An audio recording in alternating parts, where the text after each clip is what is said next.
అమ్మాయిలు, పీరియడ్స్ గురించి ఒక్కసారి మాట్లాడుకుందాం. ఎవరికి ఎలా ఉంటుందో తెలీదు, కానీ మనలో చాలా మందికి ఒక కామన్ ఫీలింగ్ ఉంటుంది, అయ్యో ఈసారి పీరియడ్స్ ఎందుకు లేట్ అవుతున్నాయి. ఇదిగో చిన్న ట్రూత్, డేట్ ఆలస్యం అవడం అంటే ఏదో పెద్ద ఇష్యూ అని కాదు. మన బాడీ కూడా మనలాంటిదే. స్ట్రెస్ అయితే రియాక్ట్ అవుతుంది, నిద్ర తక్కువైతే కంగారు పడుతుంది, డయట్ మారితే సైకిల్ కూడా మారిపోతుంది.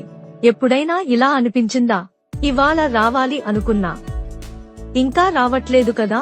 ట్రస్ట్ మీ, అది normal. Every cycle has its own mood. కొన్ని నెలలు పర్ఫెక్ట్లీ ఆన్ టైం, కొన్ని నెలలు లేట్. మరి పీరియడ్స్ రాబోతున్నప్పుడు బాడీ ఏమంటుందంటే, ఇంకో 2-3 రోజులు ఉంటా, పింపుల్స్ పంపేసా, క్రాంప్స్ కూడా దగ్గరలోనే. పీరియడ్స్ గురించి మాట్లాడడం మన హెల్త్ గురించి మాట్లాడినట్టే. అది బోల్డ్ కాదు, బేసిక్. మనకి మనమే అర్థం చేసుకోవాలి.